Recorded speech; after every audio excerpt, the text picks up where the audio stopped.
বিশ্বকাপের কোয়ার্টার ফাইনালে সুইজারল্যান্ডকে হারিয়ে সেমিফাইনালে উঠেছে আর্জেন্টিনা। ম্যাচের ফল ৩-১ গোলে।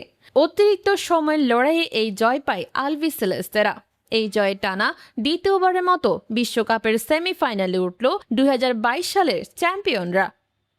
ম্যাচের শুরুতেই এগিয়ে যায় আর্জেন্টিনা। ১১ মিনিটে গোল করেন অ্যালেক্সিস ম্যাক অ্যালিস্টার। লিওনেল মেসির কর্নার থেকে মাথা ছুঁয়ে বল জালে জড়ান তিনি। এই লিড নিয়েই প্রথমার্ধ শেষ করে আর্জেন্টিনা। দ্বিতীয়ার্ধেও দাপট ধরে রাখে তারা। তবে একটা সময় রক্ষণাত্মক খেলা শুরু করে আর্জেন্টিনা। এই সুযোগে আক্রমণের ধার বাড়ায় সুইজারল্যান্ড। একের পর এক ফ্রি কিক ও কর্নার আদায় করে নিতে থাকে তারা। এমন এক আক্রমণে বড় বিপদে পড়েছিল আর্জেন্টিনা। লিসান্দ্রো মার্তিনেজের ভুলে গোলরক্ষকের সামনে একা পেয়ে যান ব্রিল অ্যাম্বলো। তবে দ্রুত এগিয়ে এসে সেই আক্রমণ ঠেকিয়ে দেন গোলরক্ষক এমিলিয়ানো মার্তিনেজ। এরপরে আসে ম্যাচের মোড় ঘোরানো মুহূর্ত। বাম দিক থেকে দুর্দান্ত এক শটে সমতা ফেরান সুইজারল্যান্ডের দান এনদোয়ে।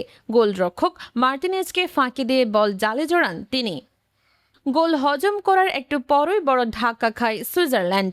দ্বিতীয় হলুদ কার্ড দেখে মাঠ ছাড়তে হয় ব্রিল অ্যাম্বলোকে। প্রথমার্ধেই একবার হলুদ কার্ড দেখেছিলেন তিনি। দ্বিতীয়বার তিনি প্রতারণার আশ্রয় নিলে VAR এর সাহায্যে তাকে কার্ড দেখান রেফারি। এতে দর্জনের দলে পরিণত হয় সুইজারল্যান্ড।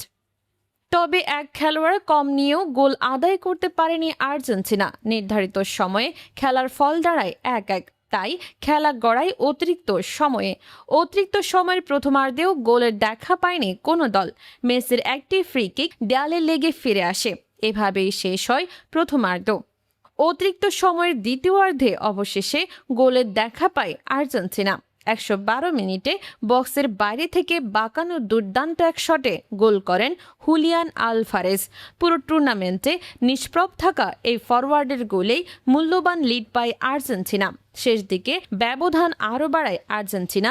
প্রতি আক্রমণ থেকে থিয়াগো আলমাদার শট ঠেকিয়ে দেন সুইস গোলরক্ষক গ্রেগর কোবেল। তবে ফিরতি বলে গোল করেন লাউতারো মার্তিনেজ। যোগ করার সময় আসা এই গোলেই ৩-১ ব্যবধানে নিশ্চিত হয়ে যায় আর্জেন্টিনার জয়। শেষ বাঁশি বাজতেই আনুষ্ঠানিকভাবে সেমিফাইনাল নিশ্চিত হয় লিওনেল মেসির দলের।